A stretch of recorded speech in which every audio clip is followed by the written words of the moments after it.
Hello student, class 6 सैनिक school entrance का GS का topic number 11 germination and seed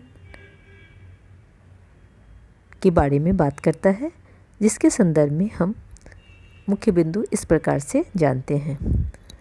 seeds जो होते हैं वो पौधे का मूल इकाई है, जैसे कि पौधे का जीवन ही वहाँ से शुरू होता है। सीड्स के 3 भाग होते हैं, seed coat, embryo and cotyledons. Seed coat जो होता है वो आउटर लेयर होता है। इसका कार्य जो है सीड को प्रोटेक्ट करना है जब प्लांट ग्रो कर रहा होता है मिट्टी में।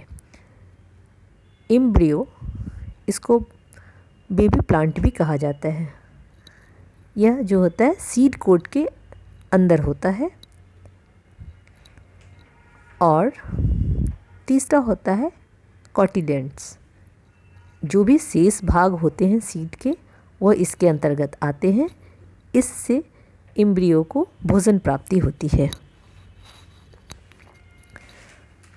पौधे को बीज से पौधा बनने में निम्न कंडीशन की आवश्यकता होती है। इसके लिए मॉइस्चर चाहिए, टेम्परेचर चाहिए, अमाउंट ऑफ सनलाइट चाहिए and quality of the soil चाहिए। इसके अलावा भी प्लांट जिस वातावरण में उग सकते हैं, अगर उस वातावरण में उनको नहीं रखा जाता है तो उससे कठिनाई होती है। जैसे नागफनी के पौधे जो रेगिस्तान में होते हैं, अगर उसको वर्षा वाले क्षेत्र में उगाने का प्रयास किया जाए तो कठिनाई होगी। इसको एडाप्टेशन कहते हैं।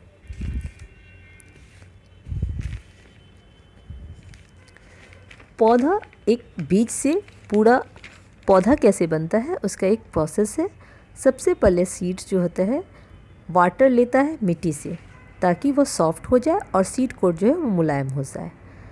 फिर सूटेबल टेम्परेचर, जिसको कि इम्बिबिशन कहते हैं, वो ज़रूरी होता है।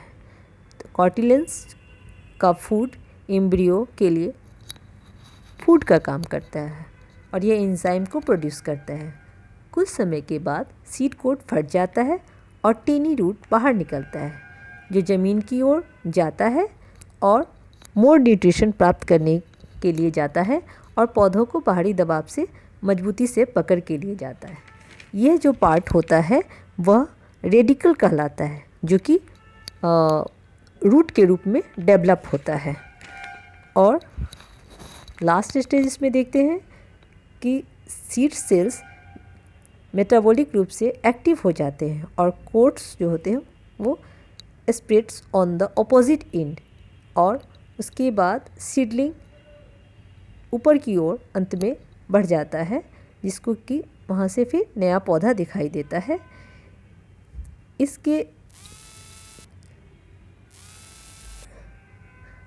ऊपर आगे जाने पर कॉटिलेडन्स जो है वो नीचे गिर जाता है, क्योंकि अब उसकी ज़रूरत नहीं रहती है। सूर्य प्रकाश के लिए आगे ऊपर जाने पर सीड कोट्स पहले हटता है, फिर कॉटिलेडन्स हट जाता है और इसका काम जो होता है पौधे का जो है वो जो है लीफ वो करने लगता है, जो फोटोसिंथेसिस के माध्यम से भोजन का निर्माण करता है और पौधे के सभी भागों तक भोजन को पहुंचाता है।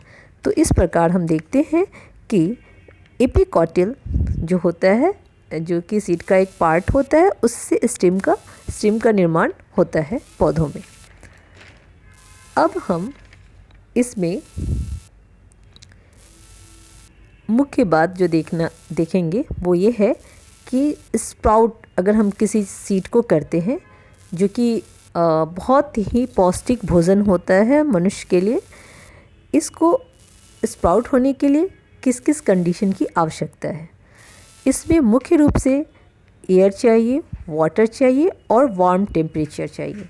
अर्थात 3 कंडीशन होना आवश्यक है जिससे कि कोई सीड स्प्राउट होगा।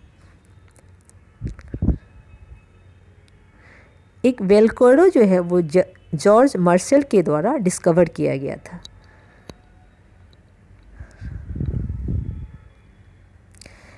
कुछ प्रोडक्ट्स हैं, कुछ सीड्स हैं जो कि उसकी प्राप्ति स्थान जो है कहाँ से वो पाए जाते हैं इसके संदर्भ में हम बात करते हैं। जैसे कि मेथी, स्पिनच ये भारत में ओरिजिनेटेड हुआ था, और कैबेज है, पीज़ है, वो यूरोप में ओरिजिनेटेड हुआ था। Potato, tomato, green chilli south America से आए हैं, और कॉफ़ी एंड लेडीज़ फिंगर जो है वो अफ्रीका से ओरिजिनेटेड है। सीड्स या बीज विभिन्न रूप, रंग, आकार के होते हैं। बीज का जो है छिड़काव ज़रूरी है ताकि उन्हें स्थान, हवा, प्रकाश पर्याप्त मात्रा में मिल सके और वो अच्छे रूप से ग्रो कर सके। इसको जो है डिस्पर्सल कहते हैं, वो ज़रूरी है। अपवाद भी है, एक्सेप्शंस भी हैं, जैसे कुछ पौधे बिना बीज के भी उत्पन्न होते हैं। अब जो डिस्पर्सल एजेंट हैं वो उनको देखते हैं हम लोग, जैसे कि एनिमल है, वाटर है, विंड है, ये सब डिस्पर्सल एजेंट के रूप में आते हैं।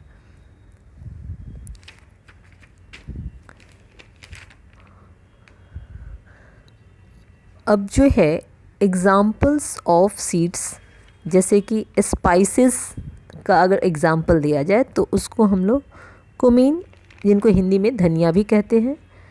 फूड ग्रेन्स का एग्ज़ाम्पल दिया जाए तो राइस है, व्हीट है, मेज़ है। पल्सेस का अगर एग्ज़ाम्पल देने को कहा जाए तो अरहर है, चना है, मूंग है।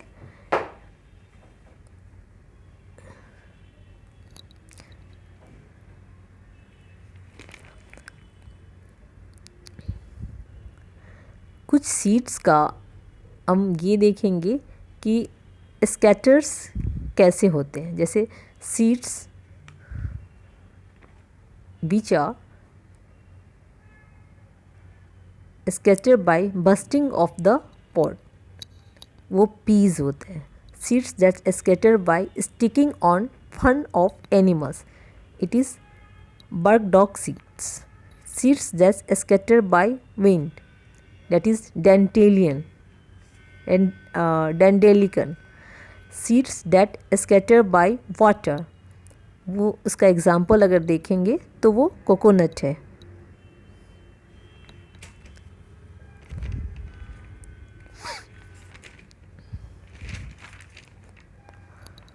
सीड्स डिस्पर्सल्स से क्या समझते हैं, अगर ये रहे तो scattering of seeds by a plant to avoid overgrowing of new plants at a place is called seed dispersal.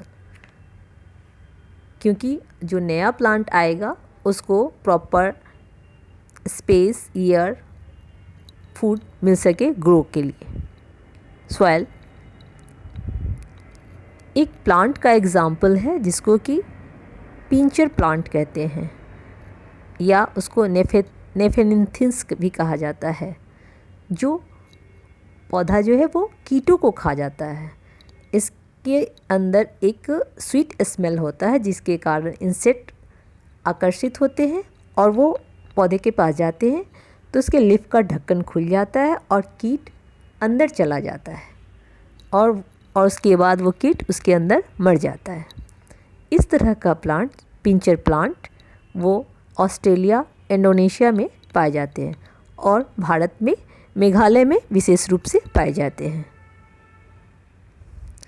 अब सीड्स के साइज़ या अन्य रूप के आधार पर उसका स्प्रेड कैसे होता है और उसके एग्जाम्पल्स क्या हैं ये भी हम लोग देखेंगे। जैसे जो हेवी सीड्स होते हैं वो कैरिड बाय वाटर, जल के द्वारा उनका स्प्रेड होता है और वो एग्जाम्पल है कोकोनट। जो स्मॉल सीड्स होते हैं वो ब्रस्ट करते हैं और उसका एग्जाम्पल्स है पीज, सोयाबीन। कुछ सीड्स जो होते हैं ट्रैवलिंग लॉन्ग डिस्टेंस होते हैं जो कि एनिमल जिसको खा के फल को और उसको फेंक देते हैं, जैसे कि एग्जाम्पल ऑरेंज, एप्पल। कुछ सीड्स होते हैं जिनमें हुक्स होते हैं तो वो फ्रूट्स या सीड्स जो होते हैं वो स्टक हो जाते हैं एनिमल स्किन के साथ या एनिमल क्लॉथ्स के साथ और वो स्प्रेड होते हैं।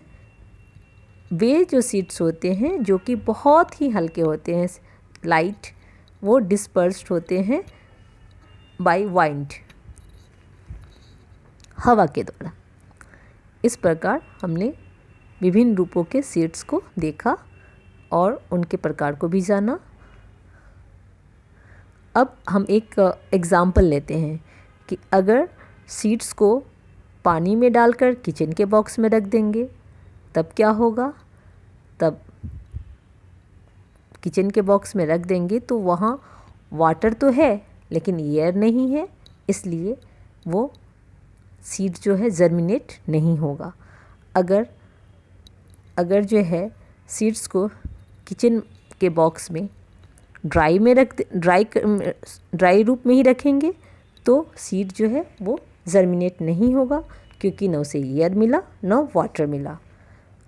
अब सीड्स को पानी में भिंगाकर फ्रिज में रख देंगे तब क्या होगा, तो उसे वाटर तो मिला पर वार्म टेम्परेचर नहीं मिला, अतः सीड जर्मिनेट नहीं होंगे। अगर सीड को फ्रिज में ड्राई रूप में ही रखा जाए तब क्या होगा, तब एयर मिलेगा, न वाटर मिलेगा, न वार्म टेम्परेचर मिलेगा और इसलिए सीड जर्मिनेट नहीं होगा। इसलिए हम लोग इस चीज़ को समझते हैं कि सीड को जर्मिनेट होने के लिए वाटर चाहिए, एयर चाहिए और वार्म टेम्परेचर चाहिए। इस प्रकार से हमारा ये टॉपिक समाप्त होता है। Thank you.